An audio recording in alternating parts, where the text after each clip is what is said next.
Hi all, அஸ்ஸலாமு அலைக்கும். Welcome back to Risha's kitchen.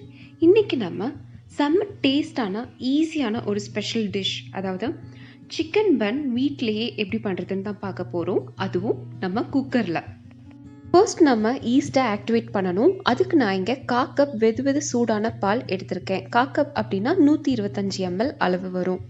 அதில் 1 டேபிள் ஸ்பூன் ஈஸ்ட் ஆட் பண்ணிக்கோங்க. ஈஸ்ட்டுங்கிறது நார்மலாக கடைகள் எல்லா இடத்துலையுமே கிடைக்கும். அது கூட 1 டேபிள் ஸ்பூன் சுகர் சேர்த்துக்கோங்க. இதெல்லாம் சேர்த்து நல்லா மிக்ஸ் பண்ணி ஒரு 10 நிமிஷம் நம்ம இது ஆக்டிவேட் ஆக அப்படியே விட்டுறலாம். 10 மினிட்ஸ்க்கு அப்புறம் நீங்கள் பார்த்தீங்க அப்படின்னா நம்மளோட ஈஸ்ட் இந்த மாதிரி பொங்கி ஆக்டிவேட் ஆகி கிடைக்கும். இதை நல்லா மிக்ஸ் பண்ணிக்கோங்க. ஆக்டிவேட் ஆன ஈஸ்ட்டை ஒரு மிக்சிங் பவுலில் ஆட் பண்ணிக்கோங்க. அதில் 2 கப் மைதா மாவை சேர்த்துக்கிறேன். நான் இங்கே எடுத்துருக்கிற கப்போட அளவு வந்து 250 ml. அதாவது 250 ml கப்பில் 2 கப் மைதா மாவை நான் எடுத்துருக்கிறேன். கிராம் கணக்கு சொல்லணும் அப்படின்னா 250 கிராம். இது கூட மெல்ட் பண்ண பட்டர் 3 டேபிள் ஸ்பூன் சேர்த்துக்கிறேன். அதில் 2 டேபிள் ஸ்பூன் சுகர், 1/4 டீஸ்பூன் உப்பு, ரூம் டெம்பரேச்சரில் இருக்கிற முட்டை ஒன்றை உடச்சி ஊற்றிக்கிறேன். அதாவது ஃப்ரிட்ஜில் வைக்காத முட்டை இருக்குல்ல, அதுதான் ஒன்று நான் இதில் ஆட் பண்ணியிருக்கேன். இது எல்லாமே சேர்த்து நல்லா மிக்ஸ் பண்ணிக்கோங்க.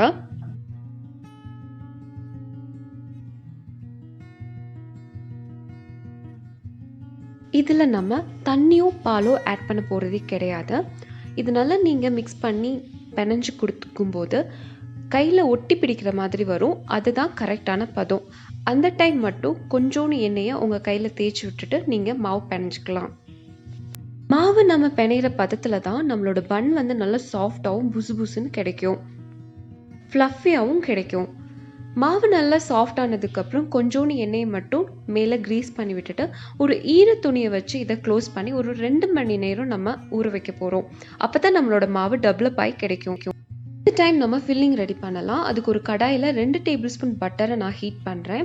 பட்டர் நல்லா மெல்ட் ஆகி வந்ததுக்கப்புறம் பொடிசாக அரிஞ்ச ஒரு பெரிய வெங்காயத்தை நான் இதில் ஆட் பண்ணிக்கிறேன். வெங்காயம் நல்லா வதங்கணுங்கிறதுக்காக நான் 1/4 டீஸ்பூன் உப்பு இதில் சேர்த்து நல்லா மிக்ஸ் பண்ணிக்கிறேன். வெங்காயம் நல்லா வதங்கினதுக்கப்புறம் ஜிஞ்சர் கார்லிக் பவுடர், இஞ்சி பூண்டு பவுடர்னே கடைகளில் கிடைக்கும். அதை நான் இங்கே 2 டேபிள் ஸ்பூன் சேர்த்துக்கிறேன். இஞ்சி பூண்டு பவுடர் இல்லை அப்படின்னா இஞ்சி பூண்டு பேஸ்ட்டு கூட நீங்கள் 2 டேபிள் ஸ்பூன் ஆட் பண்ணிக்கலாம். இஞ்சி பூண்டோட பச்சை வாசனை போனதுக்கப்புறம் 1/4 கிலோ போன்லெஸ் சிக்கனை நல்லா வாஷ் பண்ணி க்ளீன் பண்ணி பொடிசாக அரிஞ்சு நான் இதில் ஆட் பண்ணிக்கிறேன். அது சீக்கிரம் குக் ஆகணும் அப்படிங்கிறதுக்காக 1/4 டீஸ்பூன் உப்பு நான் ஆட் பண்ணிக்கிறேன். இதனால் மூடி வச்சு ஒரு 5 மினிட்ஸ் குக் பண்ணுங்கள். போன்லெஸ் சிக்கன் அப்படிங்கிறதுனாலே அது சீக்கிரமாகவே குக் ஆகிடும். இந்த மாதிரி தண்ணி அதிலிருந்து பிரிஞ்சு அந்த தண்ணி வற்றினதுக்கப்புறம் துருவி வச்ச கேரட் ஒன்று நான் இதில் ஆட் பண்ணிக்கிறேன். அதாவது ஒரு மீடியம் சைஸ் கேரட்டை நல்லா துருவி நான் இதில் சேர்த்துக்கிறேன். கூடவே 1 கப் குடமிளகாவை பொடிசாக அரிஞ்சு நான் இதில் ஆட் பண்ணிக்கிறேன். இதை நல்லா மிக்ஸ் பண்ணிக்கோங்க. வெஜ்ஜீஸ் நல்லா வதங்கணும். வெஜ்ஜீஸ் நல்லா வதங்கினதுக்கப்புறமா நம்ம மசாலா பவுடர்ஸ் ஆட் பண்ணிக்கலாம். நான் இங்கே தனி பட்டையை பொடிச்சு 1 டீஸ்பூன் பவுடர் ஆட் பண்ணிக்கிறேன். பட்டை பொடி இருக்குல்ல, அதை 1 டீஸ்பூன் சேர்த்துக்கிறேன். அது கூட டொமேட்டோ சாஸும் சோயா சாஸையும் மிக்ஸ் பண்ணி 1 டீஸ்பூன் ஆட் பண்ணிக்கிறேன்.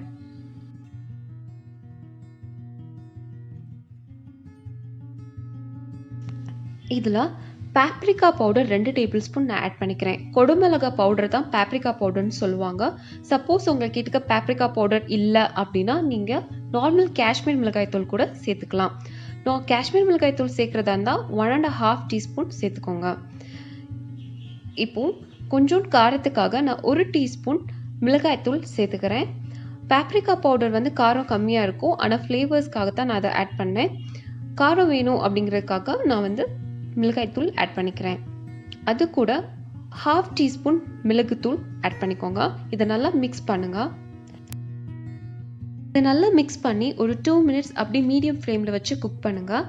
ரா ஸ்மெல் போனதுக்கப்புறம் ஃப்ளேமை ஆஃப் பண்ணி இதை நம்ம ஆற வச்சிடலாம். 2 ஹவர்ஸ்க்கு மேலே ஆயிடுச்சு. நம்மளோட மாவு வந்து நல்லா உப்பி பொங்கி கிடச்சிருக்கு. இப்போது லைட்டாக பஞ்ச் பண்ணி கொஞ்சம் ஜென்டிலாகவே நீங்கள் நீட் பண்ணுங்கள். நான் பண்ணுறேன்ல அதே மாதிரி கொஞ்சம் பக்குவமாக நீங்கள் பிணைஞ்சிக்கோங்க. இந்த டைம் பிணையும் போது நல்லா சாஃப்டாக பிணையணும், ரொம்ப ஹார்ஷாக நீங்கள் பிணைய வேணாம்.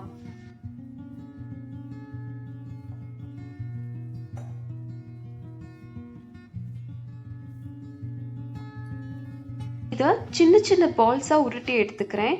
எனக்கு இங்கே 8 பால்ஸ் கிட்ட கிடைச்சிச்சு. இப்போ இந்த பால்ஸை லைட்டாக இந்த மாதிரி டக்கின் பண்ணி நான் வந்து உருட்டி கரெக்டாக அந்த பால் ஷேப்புக்கு கொண்டு வந்துடுறேன். டக்கின் பண்ணி இந்த மாதிரி பால்ஸ் மாதிரி பண்ணதுக்கப்புறம் அது ஒரு 10 மினிட்ஸ் அப்படியே விட்டுறலாம். அப்போ தான் அது வந்து கொஞ்சம் இனியும் ஒப்பி கிடைக்கும். இப்போது 10 மினிட்ஸ் ஆயிடுச்சு. நம்ம பன் வந்து பண்ணி எடுத்துக்கலாம். நானே ஒரு 4-5 ஷேப்ஸில் பன் பண்ணுவேன். நார்மலாக பன்னு மாதிரி உள்ளுக்கு ஸ்டஃப் பண்ணி பன் மாதிரியே பண்ணுறது ஒரு ஷேப்பு. செகண்ட் வந்து இந்த மாதிரி ஓவல் ஷேப்பில் பருத்தி அதில் ஸ்டஃப்ஸ் வச்சதுக்கப்புறம் ஃபோல்டிங் பண்ணி எடுத்துக்கிறது. தேர்ட் தான் கொஞ்சம் காம்ப்ளிகேட்டடானது, அதனால் நான் ஸ்டெப் பை ஸ்டெப்பாக சொல்கிறேன். முதல்ல ஓவல் ஷேப்பில் நீங்கள் பருத்தி எடுத்துக்கோங்க. அதுக்கப்புறம் 3 டேபிள் ஸ்பூன் சிக்கன் ஃபில்லிங்ஸ் நம்ம ரெடி பண்ணி வச்சுருக்கோம்ல, அதை வச்சுருங்க. அது கூட சீஸ், தேவையான அளவு சீஸ் ஆட் பண்ணிக்கோங்க. நான் இங்கே பீஸா சீஸ் தான் எடுத்திருக்கேன்.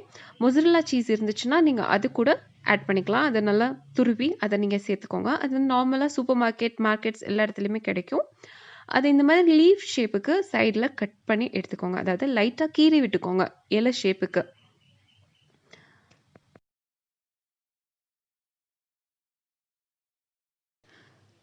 இப்போது மேலே டாப்பில் இருக்கிற மாவை உள்ளுக்க வச்சு ஃபோல்ட் பண்ணிவிட்டு சைடில் இருக்கிறத இந்த மாதிரி ட்விஸ்ட் பண்ணி விட்டுக்கோங்க. ஒன்றோட ஒன்று மேலே வச்சு இந்த மாதிரி ட்விஸ்ட் பண்ணிக்கோங்க.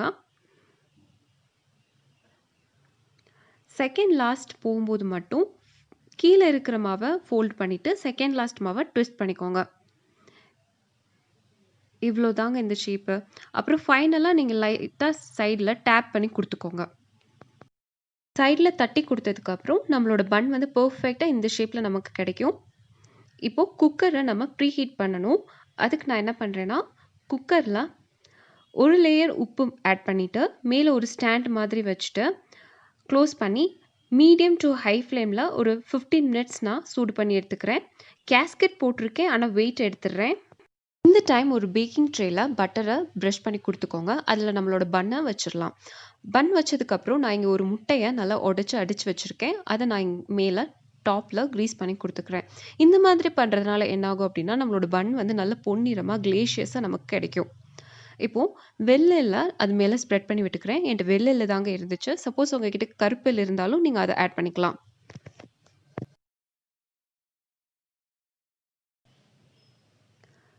குக்கர் நல்லா ப்ரீஹீட் ஆயிடுச்சு. இப்போ நம்ம பேக்கிங் ட்ரே அதில் வச்சிடலாம்.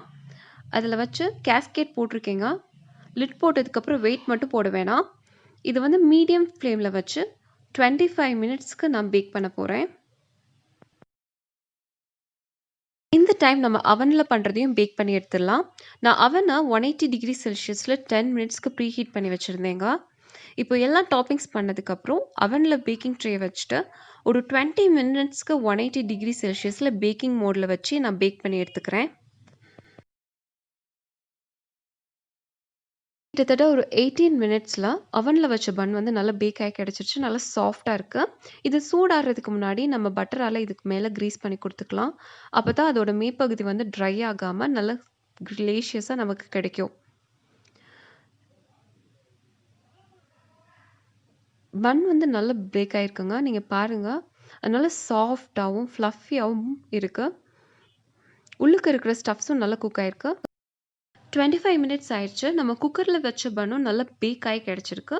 இது எடுக்கும்போது கொஞ்சம் கவனமாகவே நீங்கள் எடுங்க. இது எடுத்ததுக்கப்புறம் சூடு ஆடுறதுக்கு முன்னாடி அதே மாதிரி பட்டரால் மேலே க்ரீஸ் பண்ணி கொடுத்துக்கோங்க. இந்த பன்னையும் பாருங்கள் நல்லா சாஃப்டாக இருக்குங்க. உள்ளுக்கு இருக்கிற ஸ்டஃப்ஸ் எல்லாமே நல்லா வெந்திருக்கு. இப்போ செம்ம டேஸ்டான ஈஸியான சிக்கன் பன் பேக்கரி ஸ்டைலில், அதுவும் நம்ம வீட்டிலேயே குக்கரில் ரெடி ஆயிடுச்சுங்க. இந்த வீடியோ உங்களுக்கு பிடிச்சிருந்துச்சுன்னா லைக் பண்ணுங்கள், கமெண்ட் பண்ணுங்கள், ஷேர் பண்ணுங்கள். தேங்க்ஸ் ஃபார் வாட்சிங். இன்றைக்கி டெஸ்டிமோனியல் ஷாஹினா மரியம் நம்மளோட பழாப்பழ அடை ட்ரை பண்ணியிருக்காங்க. அதோட லிங்க் யாரும் பார்க்கல அப்படின்னா நான் கீழே ஷேர் பண்ணுறேன்.